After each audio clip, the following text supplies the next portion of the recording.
Hi guys and welcome to the channel. My name's Jamie and in today's video we're going to talk about buy-to-let mortgages.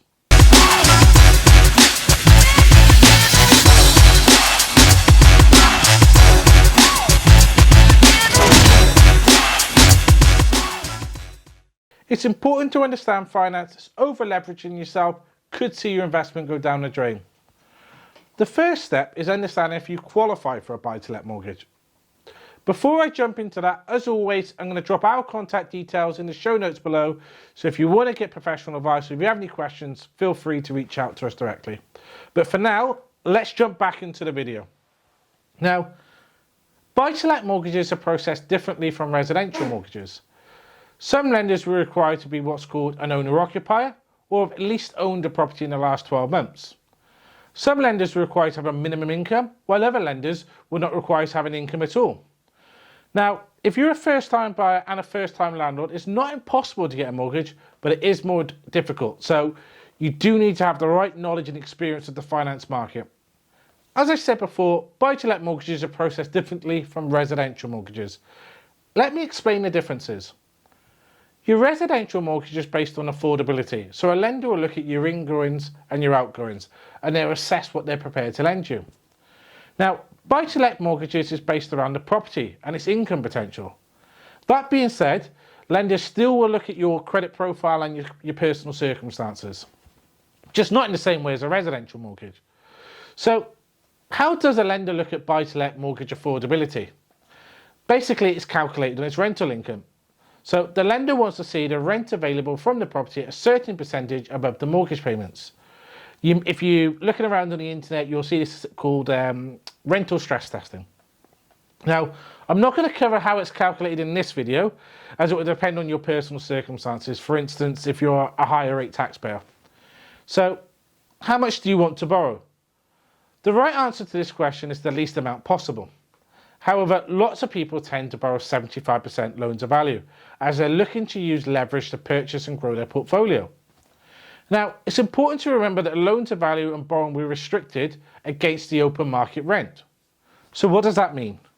Well, when the value goes out to value the property for the lender, the value will value the building and they also provide a valuation for rental income.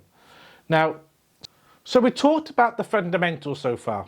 The next decision you need to make is what type of mortgage do you want? Do you want an interest-only mortgage or a capital and interest mortgage, also known as a repayment mortgage? In my opinion, there is no wrong or right answer, as it would depend on your investment objectives and goals. People tend to go for interest-only mortgages if they're looking for a monthly cash flow, as your monthly mortgage payments will be much less each month, leaving more cash left over. Now, you need to understand that on an interest-only mortgage, at the end of the term, you'll still owe what you borrowed. The question you need to ask yourself is, how do you plan to pay that back? There are a number of different repayment strategies that can sit alongside an interest-only mortgage. For example, the simplest one, sale of the assets, selling the property. However, what if the value of the property has decreased since you purchased it? How would you pay it back then? The majority of buy-to-let mortgages are processed on an interest-only basis. Some lenders, not all lenders, will allow you to overpay each month to reduce down the borrowing. Those that choose repayment mortgages are generally planning for retirement or capital events.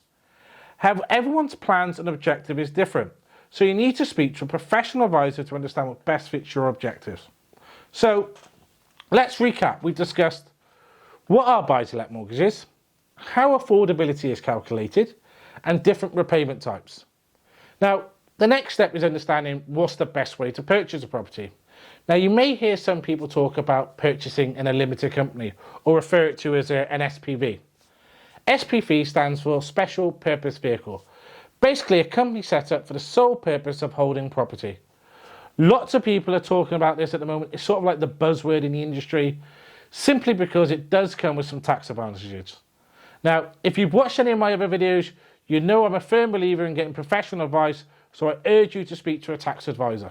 The tax advisor will be able to let you know if it's beneficial for you to purchase in an SPV. The other way to hold property is in your personal name. There are other ways to hold property in the UK, however, you're watching this video, I'll assume those are not for you.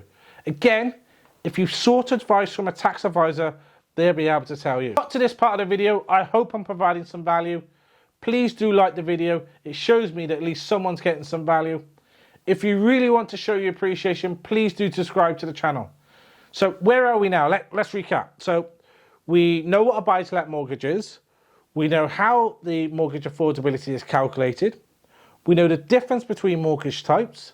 We know the different ways to purchase a property. Now, I think it'd be wise to look at the different types of mortgage products. Now, these are pretty much the same as residential mortgages. As this video is just to give you an overview and not provide you with any professional advice, I'm just going to cover off the three main types today. So you've got a fixed rate, a trackable rate, a tracker rate, and a variable rate. A fixed rate is exactly as it says on the tin. It means your interest rate is fixed for a period of time. Now, you can fix your rate normally from anywhere from 2 to 10 years. The longer you fix your rate, normally the higher your interest rate, as you've got peace of mind for longer. However, at the time of making this video, that's not necessarily true. We're often finding that a 5-year fixed rate is cheaper than a 2-year fixed rate. This is why it's really important to understand your objectives, because while a 5-year fixed rate may be cheaper than a 2-year fixed rate, if you plan to sell in 2 years, you wouldn't want to fix your rate for 5 years because of the penalties they leave in 2 years, the early repayment charges. So let's look at the tracker rate. A tracker rate follows the Bank of England base rate with a margin.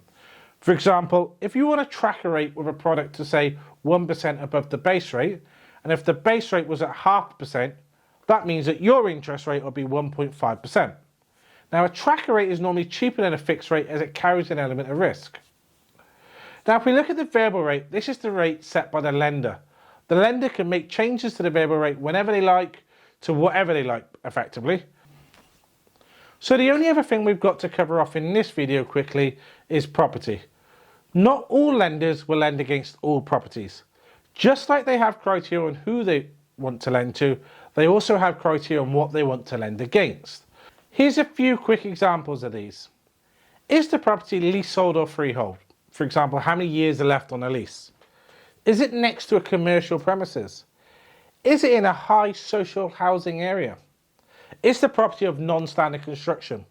These are just a few of the things off the top of my head, but there are a number of different other factors. As I've already touched on this video, I believe it's important to get professional advice. So with that in mind, when it comes to buy-to-let mortgages, you really should be speaking to a broker. You've made it to the end of the video, so if you haven't done so already, please hit that like button, subscribe to the channel. If you have any questions, drop them in the comments below. I hope to see you in the next video, but bye for now.